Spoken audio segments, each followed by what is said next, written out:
I get messages all the time asking me how I went from $100,000 in bad debt to a $13 million portfolio. By watching this show every week, I will share exactly how I did it, how I achieved it, and the lessons that I've learned along the way. So do me a favor and please subscribe to our channel.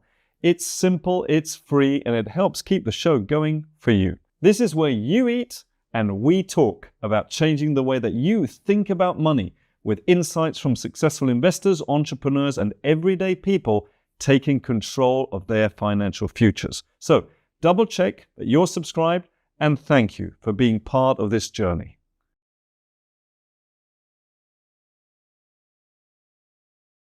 Welcome everybody to the Lunchtime Investor Show. We have got an amazing episode here. My name is Marcus de Maria, and we have Keith Sullivan in the house.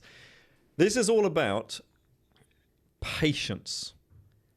Is patience the real shortcut to wealth? I love that. Who comes up with this? That's really good. It's a great name. Yeah. So remember what this is all about. You eat and we talk. So enjoy your lunch. So is patience the real shortcut to wealth? Keith, we're going to be revealing, can going slower get you rich faster? Yeah. I mean, I think that's pretty cool, right? The problem with get rich quick, why patience isn't passive. It's actually powerful. It's not passive, it's powerful. And the power of compounding, right? We're not going to focus on that too much because we had a whole episode on that. But let's start with the chat. Please, I think this is a poll. Have you ever wanted to get rich quick, right? Is it A, yes? I mean, who hasn't, right? Yeah. I mean, The shiny penny syndrome. I mean, come on. And then B, maybe. It looked a bit risky. And no, I'm playing the longer. Be on it, everybody. Come on, be real, be honest. I think it's going to be A. But let's see. What about you, Keith? I think a lot of people are going to go C, right? Because we're leading them into No, come on. A lot of people are going to go A. What are you talking You think about? so? No, but in a general mindset, it is get rich quick, right? That's how a lot of people see investing and trading. I want to talk about you. Have you ever wanted to get rich quick? Obviously. Who doesn't? How many have you tried? Enough. Yeah, I like double digits. Remember when I was in university, I was part of the 90-90-90 rule, where I lost 90% of my account in 90 days, and that was all because I wanted to get rich quick. While I was at university, I was like, I'm going to make this work. I'm the best trader here. You started trading at uni? Yeah. Flippin' heck. But that's the big talking point about university, right? I must have been hanging around with the wrong crowd, really? Yeah. A lot of people are like, I'm trading currency. I'm trading gold, silver, oil. No? Was that not your uni experience? Listen, man, I went to the classes and I sat there and I took notes. No parties, no... Honestly, if I were to go back, we're going slightly off topic here. However, if I were to go back to uni, I'd say to myself, my younger self, have more fun. Yeah. Yeah. What, you as well? Well, I had a lot of fun at uni. It sounds like it. Trading and losing money. So let's see, what are the results? Let's have a look. The results they're coming in, and like I guess, it's got to be A. It's got to be A. Absolutely. Look, everybody has tried it, but one of the things that I think everybody knows, get rich does not work. No. And all it does, though, and this is the really bad thing, is it wastes your time, and that's the most valuable resource we have is our time. Mm-hmm. It's not even the money, because you can learn, right? But no, it's definitely the time. Well, I think get rich does work. Okay. If your goal is to lose money. I honestly Stop. Get rich works if your goal is to lose money. Of course. So if a lot of people... My brain just went, oh. But if a lot of people go in with if your goal is, right, I'm going to lose money here, then people take on that extra risk. The get rich crowd is all about risk. Of, I'm going to find the next investment that's going to make me a millionaire. That doesn't happen. Okay. It's not about get rich quick. It is about get rich for certain. And it's that compounding factor of, right, it might take 5, 10, even 15 years for some people. But if you can guarantee wealth over 15 years, are you willing to use that time? And I think that's the biggest thing, that people ain't willing to use the time. They want the immediate gratification. I do think, though, that you almost have to go through this rite of passage of trying a couple of get-rich-quick schemes. But look, what they say is, an intelligent man kind of learns from their own mistakes, but a wise person learns from the mistakes of others. So take it from Keith, and maybe me as well, because I've tried them all as well, or I tried them all, is it really doesn't work. We have got a video now that we'd love to play. And we're going to take some notes. Come on, Keith. Let's do it. Oh, damn. Let's do this properly. Okay, so let's play the video, and let's see what you think about this video. Much of the money that's made in trading is by being patient. and waiting for your edge, waiting for your opportunity. If you have the need for thrills, you won't have that patience. You won't wait for your opportunity, and you get in your own way. So what other kinds of self-destructive behavior do you see? The other self-destructive behavior I would call impulsivity. When people make impulsive decisions because of frustration. They lose some money, the market's not moving very much, they become frustrated, and out of that frustration, they feel a need to trade. In fact, traders call it over-trading. They make those impulsive decisions where they don't really have an edge in the trade, and they end up losing money as a result. I think Keith, all right, they're describing you. I mean, over-trading, frustration, looking for thrills. Is that right? Would this be Keith back in the day or Keith now? Sorry, yes. Obviously, I meant back in the day. I hope so. Yeah. Mm-hmm.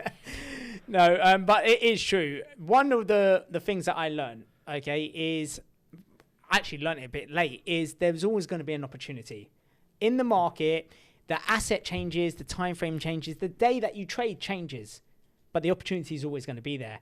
And once you know that, then you've just got to be patient, because when you're not patient, you do two things. Number one, you go away from your strategy that you've learned and you try and spice it up. Trading is boring. Investing is boring. It's doing the same thing every single day. It gets boring. So people try and spice it up, and by spicing it up, they lose everything. Okay? Yeah, I think you've hit it on the head. I don't want to say boring, but it's the point that he was making was that if like a market isn't really going in the way that you want it to, as fast as you want it to, and then he calls it frustration. I actually wrote down bored. People get bored and they go, oh, I want to do something now. So boom, and they go into an asset that they shouldn't have, or they come out too early, or they do something else, instead of just follow the damn strategy. It doesn't matter how long it takes, you know, because you know at some stage it will happen. And then you start, like maybe an investor starts trading because they want a little bit, they want thrills, right? This idea he says about thrills, and it's true. It is like watching grass grow or watching paint dry. I think we said this a couple of episodes ago. And I think that's what it's all about. Being able to be that person that just follows strategy no matter what. Yeah, but what that does, it also gets the endorphins up in your body, right? It gets the excitement there. It's a gamble. And I think this goes back to a couple of episodes where we said, is trading gambling? And that's what people look at trading as. It is a gamble, because if it is, then it's a very profitable gamble. I've never made any money gambling. No. I was 2 weeks in Las Vegas and I didn't gamble once. The 25 cents at the airport on my way home, because they actually have slot machines, believe it or not, at the airport. They want to catch you as you leave. So I thought, you know what? I've been here for 2 weeks. I haven't gambled. And I literally put 25 cents into the slot machine, did the arm thing, and then kind of left. I turned around quickly just to see, and of course $1 a dollar? No, not even. Not even. I just I donated back to the market. Let's just put it that way. That's the way. But again, I've seen this happen so many times when the market is boring and you ain't got an opportunity and you're like, oh, I need to find something. But why don't you just live your life? Why do you like why not get on with your life? Life is not about trading. Trading and investing is just a vehicle to get you from where you are now to where you want to go. Correct. So why are you spending more than 20 minutes a day anyway? But that's the thing of the people who want immediate gratification, the get rich quick, they're going to spend all of their time on the computer. Can't you do it somewhere else, like play a game or something? You could go to the gym, go for a hike. You know, go and eat That's some not good immediate food. gratification. No, but I'm talking about they can watch a trading. video game if they want. But so again, trading and investing. Well, I think if you're trading and you're doing intraday trading, I mean, if you're making a success of it, then by all means, why not spend a little bit more time, you know? But so the get-rich approach is really emotions over education. Would you agree with that? Yeah, I do think people get emotional with investing and trading, especially when they lose. So let's just give a common scenario that I was speaking to someone, they were trading, they were making money. On a week, it was boring, nothing happened, so they went down a time frame. They went into, say, a 5-minute time frame, and guess what? They had a losing trade. They overanalyzed, had a losing trade. All of a sudden, they get emotional and go into revenge trading of, I shouldn't have done that. I know what I've done wrong. I'm going to change now. And again, they go in more trades, overtrade. And in a week that they could have made no money and lost no money, they would have lost 3, 4, 5%. Ouch. And that could blow an account. So this is why emotions are... 3 or 4% could blow an account? Well, what account are you talking about? Are you talking about prop trading? Yeah, if you're trading a funded account, 4% daily loss is the maximum you're allowed. Yeah. And on some funded accounts, So just so 6%. people know, so prop trading is where these prop firms, so let's say a company with money allows you access to, let's say, £100,000, and you are trading their money. That's a prop firm. And we actually teach people how to do that properly, as opposed to just go to a prop firm and see what happens, which a lot of people do. You've got to learn how to do this properly. We've got a lot of people making a lot of... I mean, there's this one gentleman, he made $15,000 in 1 month, not trading any of his own money. He was doing his account as well, but somebody else's money. I mean, that is OPM, Keith. Correct. Using other people's money and Amazing. also using other people's experience, because what happens with the prop firm side is they understand that 90% of people lose money, and the way they pay you out is from other people's losses. Crazy. So they actually have no risk on the table. It's an 80-20 split, so you get 80% of the profits you make. And again, you have no risk on the table. You get 80% of the profits. This is quite interesting. All right, what about this? Ruled by FOMO. FOMO? Yeah, the Fear fear of of missing missing out. Yeah. Correct. Do you think, I mean, that's a big one, isn't it? You want to jump in, you think everybody else is making money. This, again, smacks to me of thrill seeking. Yeah. Impulse decision, same thing. Expensive lessons. I mean, this is all emotional. It's all emotional. Yeah. There are no emotions when it comes to investing and trading. Well, there shouldn't be anyway. If you are really excited about it, you're in the wrong game. Go out on a date or something. Like get your excitement somewhere else. This is about making money, okay? And that's very, very important indeed. So if we got any comments in the chat, people are agreeing, disagreeing. There's a debate going on there, which is absolutely fantastic. And why don't we throw this to the chat? What's the hardest part about being patient with money? Because it does take time. It does. I'm sorry, it does. But what is the hardest part about being patient with money? Is it A, waiting for results, B, staying consistent during that time, C, trusting the process, and D, avoiding distractions? All good answers, by the way. Let's see in the chat what you think, okay? Everybody vote. Just choose one. Which one? Don't overthink this, right? Don't overthink it. So without overthinking it, Keith, which one for you? I think... Let's say it at the same time. After 3, we'll say it at the same time. Here we go. 3, 2, 1. C. A. We never agree. We never do. It's so obvious that it's A. How is it obvious that... Well, it's A. It's the first one. Waiting for results? Of course. The hard about being patient is that you're not making the results, so that you're like, oh, come on. And then you go, I can't stand this anymore, and you do something stupid. But then would you not say that's the same for trusting the process? So you're saying it's the same thing?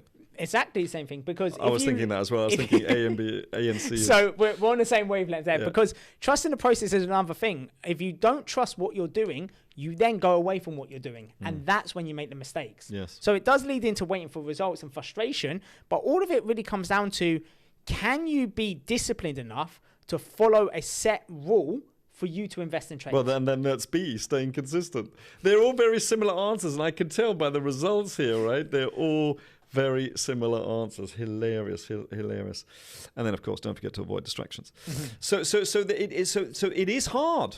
It's not easy. It's simple, though. Yeah. It's simple but not easy. Just follow the damn strategy, you know? But the thing is, if it was easy, everyone would be doing it. Absolutely. And this is the goal.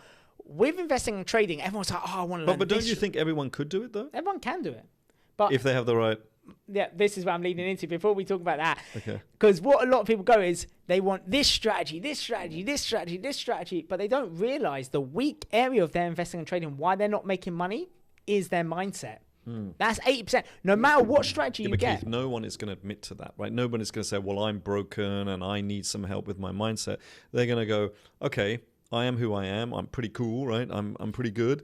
Now teach me a strategy and I'll make it work. They don't say That's why mindset is 80% of success. And yet if you offer a mindset course, no one wants it.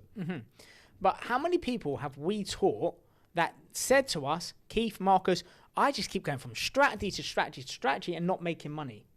Before they come to us. Before they come to us. And what do? We drill in, and it's not actually the strategy. No, I get that. But I don't think that somebody comes thinking, change my mindset. Because they feel, because of their own ego and their own emotion, they're like, I can't be wrong, it must be the strategy. Exactly, and that's most people going into a discussion or an argument, they're always right, you know. And then the great T. Harv Eker always taught us, do you want to be happy or do you want to be right? You know, do you want to be rich or do you want to be right? And it's not easy to let go of that being right, you know, but let's see. Now, this is somebody, Macintosh Beth, let's say Beth McIntosh, how about that? Asked this question, when does can we show this, by the way? When does compound interest actually kick in? All right. Sorry for probably apologizing, but like many others, I'm hoping to benefit for many other on money sat with pensions and ISAs. I'm however slightly confused about exactly when the impacts of compound interest are actually seen on these investments. Just an example. I've had an ISA with a lump sum added. Oh, is this somebody from the UK? An ISA, an individual savings account, tax-free, amazing, up to £20,000 per year per adult, amazing, in that household. Then topped up monthly over 5 years. This is great. And I'm struggling to see exactly where interest is compounded year on year. There has been a positive return over the years. However, this appears more linear than compound, if that makes sense. Now, the first thing I need to know is this an ISA with a bank, or is this a self-select ISA? Now, if it's which is the self-select ISA is what we teach, take control, right? Yeah. What are your comments on this? So again, it is crucial that you understand, is it a bank ISA where you're just getting let's say it's a self-select. So if it's a stocks and shares or self-select ISA, then when you are compounding, people think, oh, if I just invest and then I get dividends, that is compounding. No, because don't forget, dividends needs to outperform two things. The dividends payment needs to outperform inflation, number one. Not necessarily. Would you? Well, no, because think about it. So let's say you make 2 or 3%, but the whole thing goes up 100%. This is where point 2 comes into play, because you might get 5% dividends, but the share price of what you've invested into might be down 20% for the year. See, I went for half glass, half full, Keith. I went for the half. See what happens here? It's all mindset, Keith. I went for the glass half full, and what did you do? I overspilled the glass. Half glass empty. You drank the glass. Just drank it. But no, the point of this is compounding really works where you take profits off the table and then reinvest that profit. Okay, now you're talking, because just leaving it in there to grow, that's great, but that's not compounding. No. So taking the dividends and reinvesting them, taking profits and reinvest. So something goes up, you sell either all of it or part of it, and then you put it into something else, but now your entire pot is larger because you made a profit, and now you invest that and it goes up, and you keep doing that. That is compounding. Yeah. It's not just something growing. That's something else. That's just, capital gains, which is fine. Nothing wrong with that, but that's not compounding. And another thing about this is when we look at compounding, let's just say everyone thinks, oh, I need to make more percent to make more money. No, because if you make 10% on 1,000, you make $100 profit. Okay. Then if you make 10% on the 1,100, you make $110. That's right, and it's the same percentage. Again, it's the same percentage. Ask me in the chat. I'm going to ask you in the chat. Tell me in the chat. Does that make sense? Does it make sense what compounding is? Compounding is the profits that you make, not spending them, but reinvesting them back in the market at the same percentage gain. Or it could be more as well.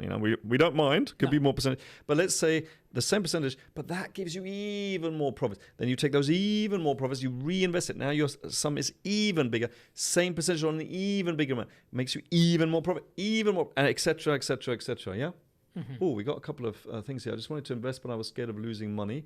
I lost money in crypto by jumping in due to FOMO. Never again. This is it. Okay, so hope that does explain compounding. Now, our take is this. Compounding rewards consistency, not speed. What would you say about that? Speed? I would actually change that, and it rewards patience, not speed. Because again, if you follow the compounding journey, which we talked about. Both. We discussed this just speed now. and patience. Consistency was B, wasn't it, or something? Yeah. But the thing is, on the compounding side, it shows that if you make 3% every single month of your investing or trading, you're not going to do that every single month. No, but if you don't think so? On average, it's either going to be more or less. You're not going to make 3% every month. But if you look at the average, if you make 2% one month, 4% the other month, 2%, 4%, okay, fine. You're making 3% a month. Did he say on average? Did he? I said on average. Did you? Yes. Play that back. Can we play it back right now? Everyone in chat. Right in the chat. Did he say on average? Did he say I on said average? it. I did. I'm pretty sure. Right. Listen, if you did, then I will put my hands up. So the compounding side, if you make 3% every single month on average, then you would double your account every 2 years. Yeah. So that's why, for me, it's patience. If you can wait 2 years to double your account, if you can wait another 2 years to double the account, and then within 10 years, you've doubled the account, surely that's a better use of your time compared to what you're going to get in a bank, what you're going to get in property. And look, I'm sorry if I repeat myself every single episode, but I got to say this because some people are like, I can't wait 2 years and then 4 years and then 8. A, those years are going to come anyway, so you might as well. But B, this is your second pillar. It's not your first pillar. You've still got other streams of income. This is your second one. It takes 20 minutes a day. Hello? The other one is 8, 9, 10 hours if you include commuting. What about this one? People over... And by the way, leave in the chat. What do you think? People overestimate the short term. Oh, this is the... I mean, I got this one from Tony Robbins, but I'm sure, because we all pick from each other. So people overestimate the short term, but they underestimate the long term. Yeah. That's what compounding is all about, the long term. It is. But And boy, does it. I was actually speaking with Martins right now, Ed. He doesn't know he's going to be part of this here. This is our videographer, cameraman, all-round, tried making me a coffee. Did he? Was that you? Can't remember. No, I think it was the marketing manager. Anyway, all-rounder, generally speaking, apart from the coffee, is this. He was talking about, these... The gains that he's making, and he's doing well, right? But it's not enough. But the thing is that when you start with small amounts, the percentage is the same, but it just doesn't feel like a lot of people give up. Yeah, because he's not giving up because he's in this environment. But most people who aren't in this environment, they would give up, Keith. They always look at the numeric value. And the thing is, there's two things that happen. You either look at the numeric value and it's not good enough for you, or the second thing is you compare yourself to someone else. And again, for me personally, comparison is the killer of joy. So when you are looking at comparing yourself to the percentage that someone else has made, if they talk about numeric money and you talk about numeric money, you might both make the same percentage. True. You might make 30% and you might make 30%. So my take on that, Keith, is that I think you're right to an extent. Like this comparison thing is a loser's game because you're always going to find somebody taller, better looking, etc., and so forth. But if it inspires you to do more, then it's okay. So there's comparison and comparison. How you can take it. Okay, what about this? The longer in the market, the higher the gains. That's not altogether true, is it? I wouldn't say it is because it depends on the market you go into. If you go into, say, the S&P 500, the 500 largest companies, on average, that grows 5 to 7% a year. Okay, so yes, if you invest at the beginning of the year, by the end of the year, you should be making profit. But what about if COVID happens again? Or what about if you have another financial crisis, another recession? Then that doesn't come true. So what I'm hearing is that just buy and hold, that's not the way to do it. You do need to do a little bit of market timing, but not too much. Correct. So time in the market with a little bit of market timing. Yeah, but again, also being diversified. Instead of going into the overall market, go into the biggest companies that make up that market. Why? Because they have a bit more volatility. But you do realize that this episode is about being patient, and it says the longer in the market, the higher the gains, and you just poo-pooed that. But again, you're a party pooper. I wouldn't say I'm a party pooper. I'm a realist, let's just say. Because again, if you feel like there is going to be gains, you're going to make money. If you put the money, your money in the S&P and it carries on growing 5-7% a year, you make money. But is that life-changing? Was that on average? On average. Okay. But I didn't hear it this time. Oh, no. But if you have a look, is that life-changing enough? That's going to change you in the next 5, 10, 15 years. Yeah. No. When we invest, we go in the biggest companies possible. Worst case in a year, we make 15%. Worst case. Worst case. So again, it's all about... On average. Yeah, on average. Finding the right companies and just compounding that return.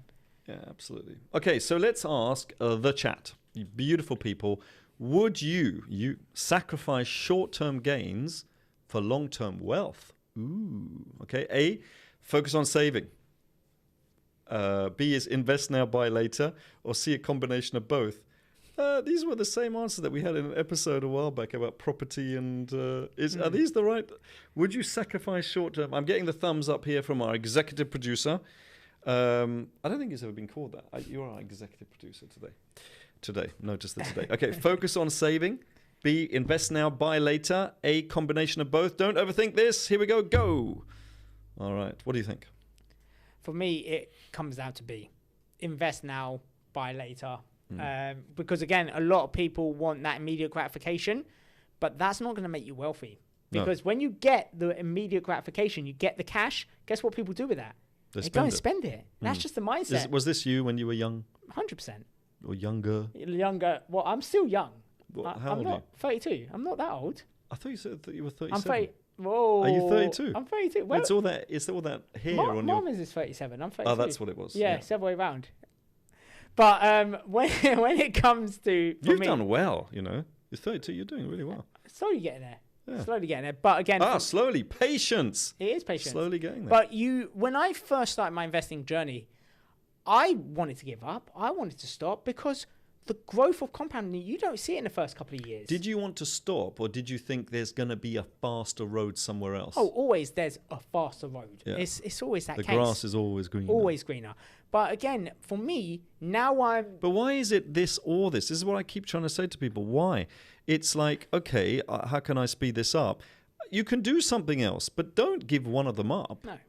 No, but you've got to be diversified in the market. Sure. You want to take on a bit more risk? Great. Look at cryptocurrency. If you want to be conservative, stay in stocks. If you want to be really conservative, go into something like an ETF or gold.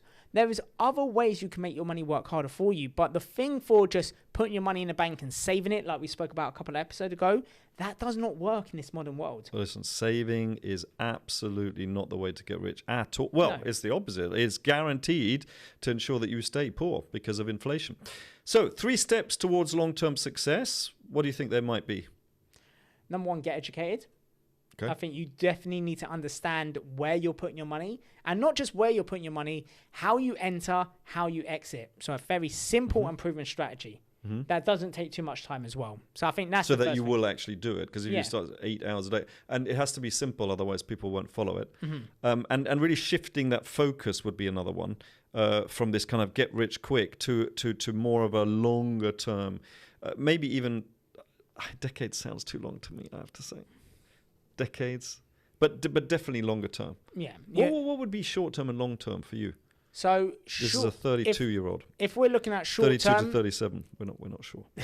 If you're looking at short term, you are looking within the next couple of months, quarters. So maybe 3 months, 6 months. That's short term. In terms for me, that is a short term. Yeah. Okay. So if I'm looking at a short-term investment, like with my VCAs, the value cost averages, my average investing time is around 6 months. But see, that's really interesting, because for me, VCA is long-term. You think? VCA. Look, so what? Because that's investing, right? Yeah. So for me, trading is days to weeks, and investing is months, and hopefully it stays to months, but I'm prepared to wait years. But you're saying VCA, which for me is investing. Yeah, so the investing side, if I'm doing VCA active investing, that then is on average 6 months. There has been investments that, takes time. AMD was a classic example.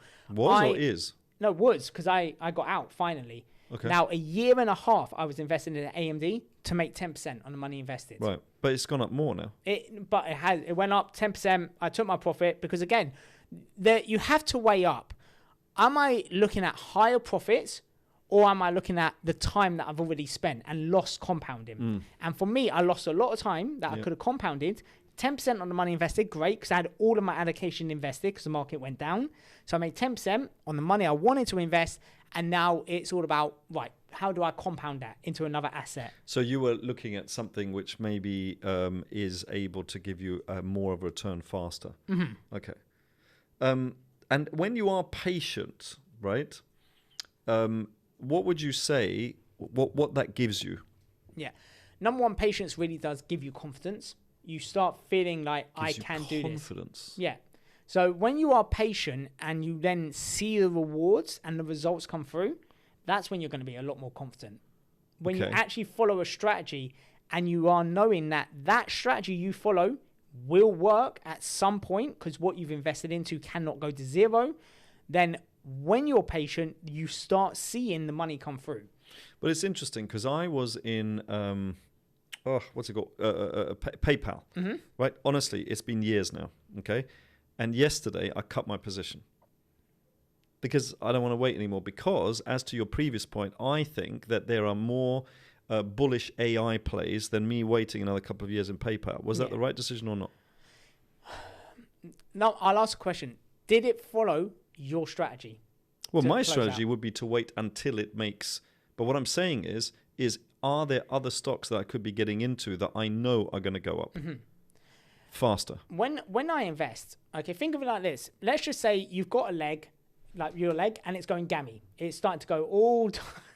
It's starting to go. No, seriously, because think of it this way. If you start seeing that your leg is not working and then it's starting getting gammy, it's going to fall off at some point, what point do you cut it off? I'm not quite sure what gammy means, but I'm sure it's something negative. Is it like gangrene? Gangrene, that's it. Gangrenous.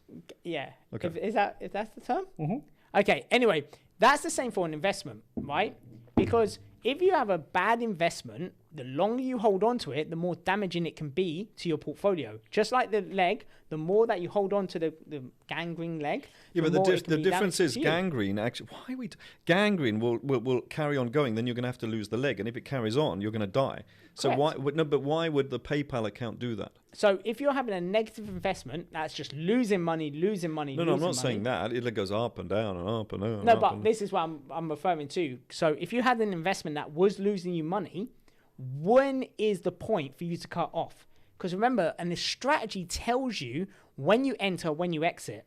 And you told me that you don't exit until you're in profit. Mm-hmm. But there's a point that you have to have in your strategy that you exit at a loss when the investment is no good anymore. Because sometimes investments look great, but the longer that you're in a loss, the worse the investment can become and the more damaging it can be to your portfolio. Mm-hmm. So cutting it at a loss and maybe covering profit somewhere else is the best way forward. Yeah. Because the longer you hold on to it, the less time you've got to compound that money. And obviously the thing to do isn't now to try and trade it and to do revenge trading on it, to try and get that money back, which I could do. I know how to do that, right? What else is the result of patience, would you say? You're saying confidence, but it's got to be, of course, long-term wealth. Yeah. Right. And again, I mean, people are listening to this saying, well, hold on, what is this episode all about? It's about getting away from the get-rich-quick mentality and learning a strategy that has been proven over many, many years, and it will work just given enough time. Even though I just said that I sold something at a loss, the gains that I make are a lot more than that loss. And that's an important distinction. So if you want, by the way, if you want to have 25 years of trading and investing experience in just one place, one book, and normally you should pay for this, but we've allowed it for you to download for free, then grab a copy of my book, The Lunchtime Trader, or one of my books, The Lunchtime Trader, down in the notes. So go ahead and do that. Okay. Now, what else? Do people really understand compounding, do you think? I think they understand the term. It's easy in theory, hard in practicality. So they understand to do the term. Or to understand? So that it's easy to understand, but it's hard to do. Mm-hmm. Because the couple of things that come in play is, number one, you have to sell at some point. People don't like selling because they get married to a stock. They go, this is the best stock since sliced bread. I'm just going to hold on until, guess what? The market drops. So with XRP, for example, have you sold any? Yeah, I'm risk-free as an investment. I've taken You profit. took out your initial investment. So when did you do that? So as the market's been going up with XRP, with the CCA strategy, every 100% you take money out. I thought you lost your XRP. Did you find No, some of it. Really? Did you really? You never found it? No. Well, it's in my trust wallet, but again, it's about the seed phrase, which I still ain't found. So I've got XRP, I've got other cryptos and some NFTs in there. But this is the other thing. Having your money other places, when something like that does happen, you can still have investments that's covering a loss. So luckily, the XRP that I've currently got running in my ledger, which I know I have access to, that is the one that I've been just milking the cow, as we always say, and just taking profit as the market goes up. Mm-hmm. And that allows me to then become risk-free. Now, did I just go, right, I'm selling 50% of my holding? No. It's the incremental taking out of profit as the market goes up. Then all of a sudden it compounds to say, right, you're now risk-free. You've actually made money. And then it's just now coming on letting the profit run. Well, that's absolutely fantastic. And long-term wealth is definitely, the result of that if you just keep going. And again, learn from other people's mistakes. Short-term, get rich quick, etc. And by the way, it's just like, it's too good to be true. It is too good to be true. But this kind of the longer term view, allow the market to do the work. Sometimes markets are just down because people are rotating or institutions are rotating to something else. It doesn't mean it's bad. It's just that something else is better for them, right? Maybe not for you, for them. And then once it's down, it'll rotate back and then the markets go back up again. And that's this fluctuation or volatility that most people don't like. But it's all volatility is amazing. You want something to go down and then back up, right? You buy down and then you sell here. So I love volatility. the one thing I would add to this as well is we look at wealthy people every single day, don't we? We're all on social media. We see everything. We see Jeff Bezos. We see Donald Trump. We see Elon Musk. We see all these wealthy people and what they're doing with their money. What we don't see is the work they put in. The results they have now is not for the work they put in now. It's for the work they put in years prior. Now they've actually seen the results. And I think that's one of the things I think we spoke about with Warren Buffett as well. He didn't make his first million in the first couple of years. It took years before he started making his first million. He started, I think, something like he was 14 or something. Yeah. And it wasn't with a lot of money. And actually, a lot of our members, when I look at the first few years, because he was compounding, but it wasn't much. We are actually beating him. Yeah. So let's keep going. But he did it until he's like in his 90s or something like that. Yeah, but the wealthy people. So the wealthy people, because to me, compounding, people always talk about money. Yeah. But compounding is everything. Compounding is knowledge. So you have, in the people that you mentioned, years and years of compounded knowledge stacked on each other. And so when they start something new, they know exactly what to do. And it's not just that, it's also experience. They know the mistakes. They've built behaviors around it because of the mistakes they've already made. And that's one thing that a lot of our members love because we've made the mistakes. They know what to do, but they also know what not to do. Yeah. Oh, so powerful. But we're going to make mistakes for this journey. Anything that is easy, people do not do. People don't like making mistakes, Keith. No. They on Instagram they put the nice pictures up. They'll never put the bad pictures up. They just want everything to be perfect. But actually, you learn from your mistakes because it's painful. Correct. Faster, much faster. Look at the So I encourage people to make more mistakes faster, to learn faster, so you can get up and, because you're going to do more to move away from pain than you will pleasure. Absolutely. And the way that I speak to our members is look at fail. Okay, everyone's like, I'm scared to fail, Keith. I don't want to fail. For me, I spin it the other way. Fail, first attempt in learning. You're going to make mistakes. If you take a lesson away from the mistakes you've made, you've never truly failed. Rob Aldous said it. You either earn or you learn. And it depends on which one you want to choose. Are you going to learn? Are you going to earn? Or are you going to do nothing? You have to choose one. And for me... But then I could argue this. I could argue, well, let's just do lots of get-rich-quick schemes because I'm going to fail every single time really fast. You can do. But then how much pain can you endure before you actually make a success? Remember, the market can stay irrational before more than you can stay solvent. So you can make as many mistakes, but how much money have you got? Have you got an unlimited amount of money to make? Yeah, well, time is the most precious thing. That's what you're losing. You're losing time. But then again, I'm trying to counter-arguing here because I'm thinking, well, if you're saying you need to be patient to make a lot of money, then it's going to take a long time anyway. But for me, learning something, again, that's proven and just following those techniques is the way to go. And there is a learning involved. And compounding isn't just about money, everybody. It is about learning as well. And as Keith says, it's not just about learning what to do. It's also learning what not to do. Okay. By the way, if you want to have and play around with your family on compounding, put in there. So, for example, you put in there, hopefully we'll put a link on there or there'll be something below, which is our Investment Mastery Compounding Calculator.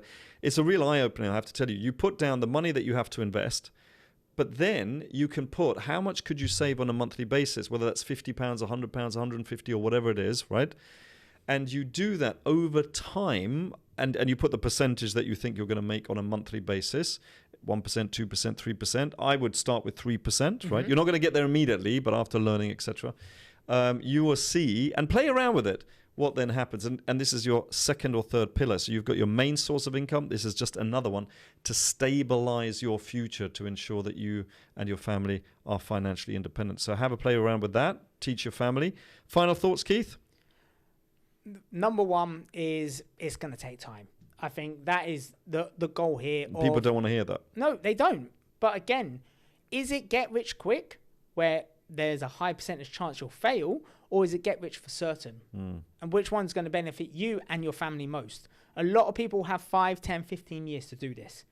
So why not take that journey to guarantee that wealth for you and your family?